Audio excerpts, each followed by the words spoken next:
मशहूर चौराहे पर राजू एक छोटा सा चाट का ठेला लगाया करता था। वो बहुत सीधा साधा और भोला इंसान था, इसीलिए लोग उसे बेवकूफ चाट वाला कहकर उसका मजाक उड़ाते थे। उसकी एक नीलम नाम की बहन थी, जिसके लिए वो ये सारी मेहनत कर रहा था। ओए बेवकूफ, 2 प्लेट चाट लगा। जी। जी के बच्चे, दिमाग के साथ साथ अब तेरे कान भी काम नहीं कर रहे क्या? मैंने कहा 2 चाट लगा। अरे जाने दीजिए ना, आप चिल्ला क्यों रहे हैं? अरे इसे कोई फर्क नहीं पड़ता है, ये दिमाग से पैदल है। जी, अभी 2 प्लेट चाट लगाता हूँ। उसकी भोली सूरत और सीधेपन के कारण कोई उसे सीरियस नहीं लेता था। कई बार लोग उसके चाट के पैसे भी नहीं देते थे। अरे भाई साहब, पैसे तो दीजिए। अबे दे तो दिए, सबसे पहले मैंने ही दिए थे। नहीं, आपने नहीं दिए थे। अबे तू मुझसे झूठ बोल रहा है। एक उल्टे हाथ की पड़ गई ना तो धरती चाट जाएगा, समझा? चलट।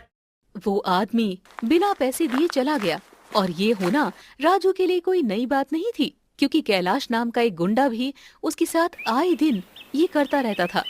भैया, कब तक ये लोग तुम्हारे साथ ऐसा करते रहेंगे? तुम कब तक चुप रहोगे? अरे नीलम, तू कब आई? मैं तो अभी आई, लेकिन मुझे ये बताओ, आप क्यों ये सब सहते रहते हो? अरे तू क्यों टेंशन ले रही है? हम छोटे लोग हैं, इतना बर्दाश्त करना पड़ता है, वरना यहाँ खड़ा होना भी मुश्किल हो जाएगा। छोटा होना गलत नहीं है भैया, पर लोग तुम्हें बेवकूफ समझते हैं। उस गुंडे को ही देख लो, हमेशा फ्री में खा जाता है। नीलम का इतना कहना था कि बस तभी कैलाश वहाँ आ धमका। ओ बेवकूफ चाट वाले, जल्दी 1 प्लेट चाट लगा।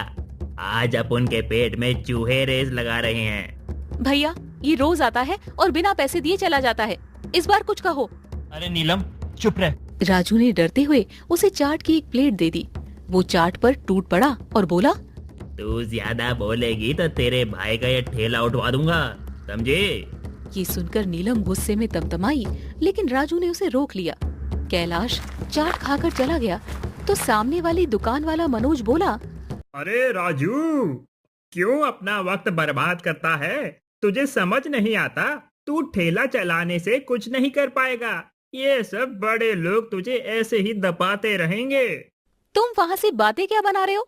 मेरे भाई की मदद नहीं कर सकते तो मुंह बंद रखो। अरे तू यहाँ क्यों आ गई है नीलम?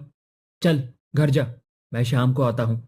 राजू ने नीलम को घर भेज दिया, लेकिन नीलम को ये सब बहुत बुरा लगता था।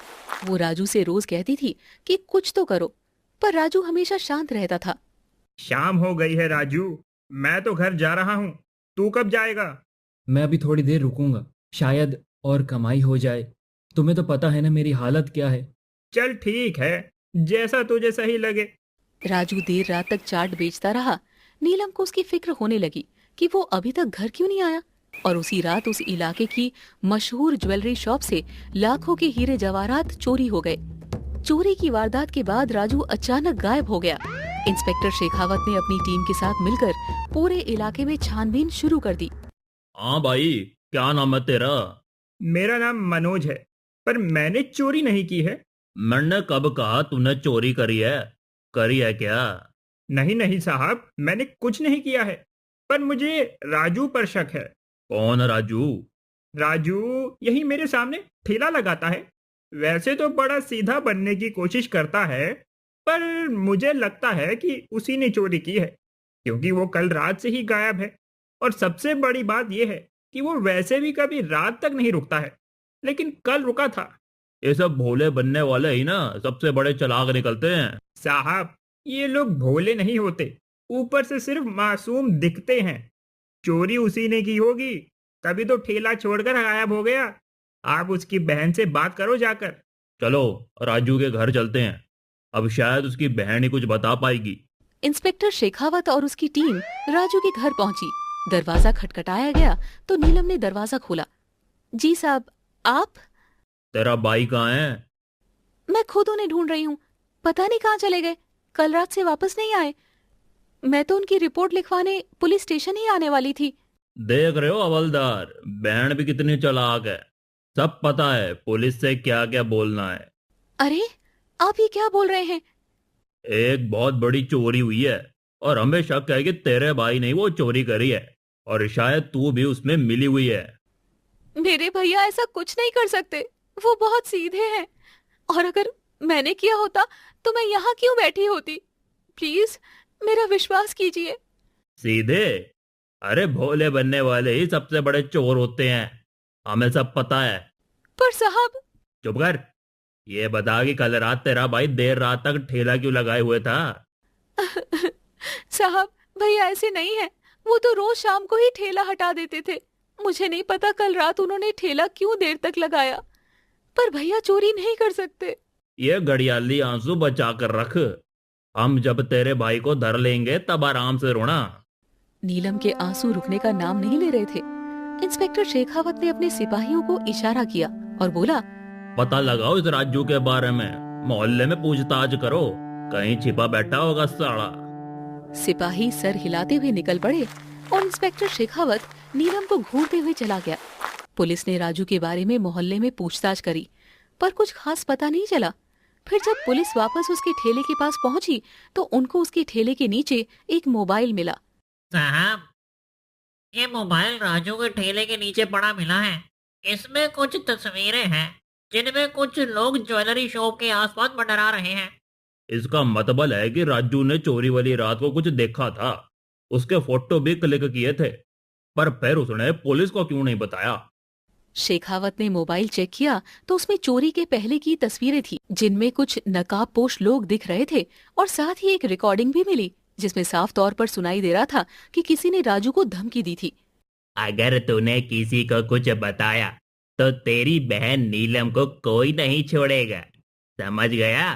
चुपचाप अपना ठेला लगाता रहे, नहीं तो बहुत बुरा होगा। ये सब लोग तो उसे बेवकूफ चाट वाला बोलते हैं, पर उसने तो उन चोरों के साथ हुआ अपना पूरा एनकाउंटर रिकॉर्ड करके रखा है। पर वो है कहाँ?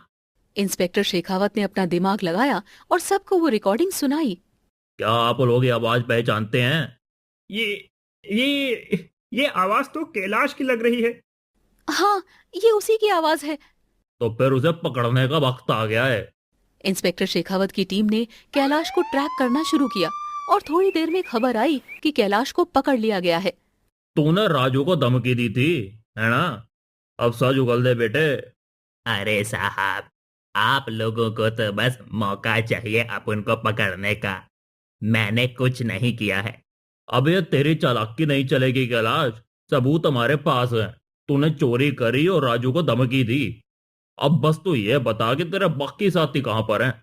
ये सुनकर कैलाश की हंसी गायब हो गई। उसे समझ में आ गया कि उसकी गिरफ्तारी तय है, पर राजू, जिसे सबने हमेशा बेवकूफ समझा था और जिसकी वजह से ये चोर पकड़े जाने वाले थे, वो अभी तक गायब था। राजू कहाँ छिपा हो सकता है? उसके सारे जान पहचान वाले से तो पूछताछ करो, हमें जल्दी से जल्दी उसे ढूंढना होगा, वो चश्मदीद गवाह है। सिपाही ने कुछ घंटों की छानबीन के बाद राजू का पता लगा लिया। वो अपने डर के कारण शहर के बाहर एक दोस्त के घर में छिपा हुआ था। इंस्पेक्टर शेखावत और उनकी टीम ने वहां धावा बोला और राजू को ढूंढ निकाला। राजू बेहद घबराया हुआ था, लेकिन इंस्पेक्टर शेखावत ने उसे हिम्मत। राजू, अब और डरने की जरूरत नहीं है बेटे, तुम्हारी बहन को कुछ नहीं होगा, हमें सारी सच्चाई बताओ। राजू पहले तो बोलने को तैयार नहीं था, लेकिन फिर उसने हिम्मत जुटाकर सारा सच बयां किया। साहब, उस रात मैंने कैलाश और उसके आदमियों को दुकान के पास घूमते हुए देखा था। मुझे समझ में आ गया था कि कुछ गड़बड़ होने वाली है, इसीलिए मैंने उनकी फोटो खींच ली। मैंने उन्हें चोरी करते देखा तो मैं डर गया। मैं वहां से जाने ही वाला था कि तभी कैलाश ने मुझे देख लिया और धमकी दी कि अगर मैंने किसी से कुछ भी कहा तो वो लोग नीलम को मार देंगे।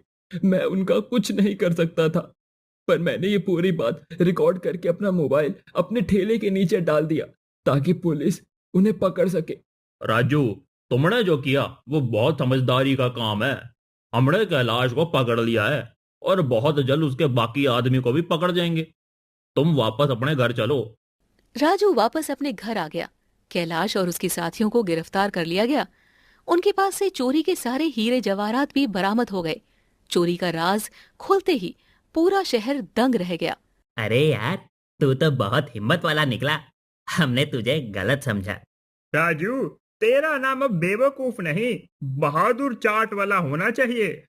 तुमने हिम्मत दिखाई राजू, अगर हर इंसान तुम्हारे जैसा हो तो अपराधियों की हिम्मत नहीं होगी कि किसी को धमकाए। अब उसकी तारीफ कर रहे थे।